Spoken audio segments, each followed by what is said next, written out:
Message ko sa Pilipino, kabalo mangod ko, alam ko ba how he took his oath seriously. Gihimo niya ang tanan para sa Pilipino. Gusto niya may maayos na buhay ang bawat Pilipino. Gi-make sure niya na ang mga tao maka-avail sa medical assistance when he was president. Gi-make sure niya na before bulanding ang bagyo, naa na siya dito, mag-una na siya dito. Katong sa Marawi, gi-make sure niya mabala ang kagubot. Even sa iyang katigulangon, naningkamot yun siya. Katong siya naglingkod na presidente. Miski nakapoy siya, wala mo kabalo na during the time na pandemic, almost failing na iyang health. Pero gusto gito niya mag-cabinet meeting pa rin. He does not care kung magka-COVID siya. He doesn't deserve this kind of treatment. Di na magani, gusto na siya mo trabaho. Di na gusto mo dagan ng papolitika. Ang tao lang si pamugos niya. Kinakatilang mo sa kind of leadership na iyang gihatag. You may find his mouth very foul. Musulti siya o kuan. Igo naman siya mangisog. I remember that time na giingnan ako ayuhan ng Pasig River. Giingnan ako na siya. Dali naman na pag-isog-isog lang man ka. Maura man na iya ha.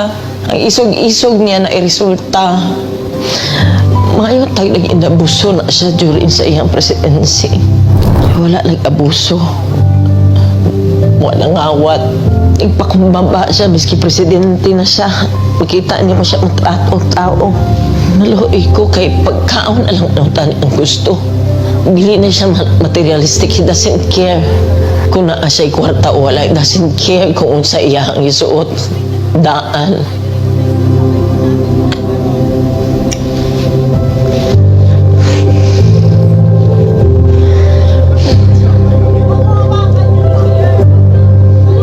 Wala ko kapalong sa akong pagtabang. Kasi kaluoy lang unta. Kaluoy na lang. Abuso. Grabe. Abuso. Simple lang ay yung gusto. Nag-deprive pa yun ninyo.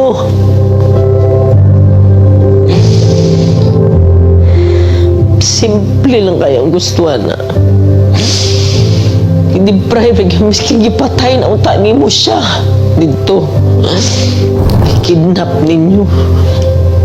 Mag 80 years old na siya.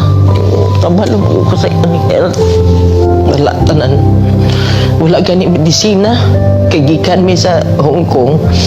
Good for 3 days lang iyang dala. Pati sa nina. Kapi, abuso.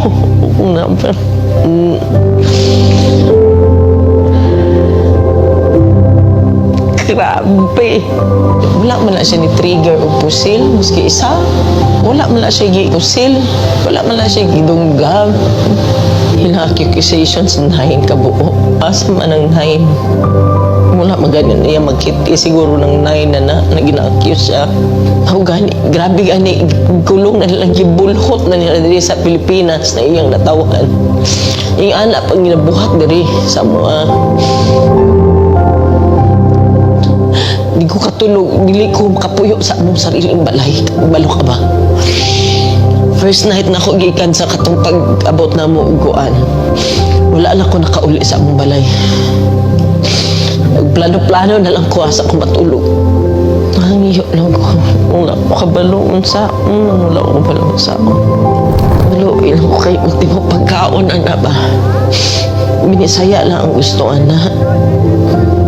Kung uba naghandong, mansyon ka na sa dili. God. Ano lang. Maghangyo ko sa inyo. Di tamundang ato di siya mubalik. Ayaw yun mo undang. Di tamundang. Please continue to pray for him. And for us, nga maunsa na mo eh. Tabang, Pilipino, tabang.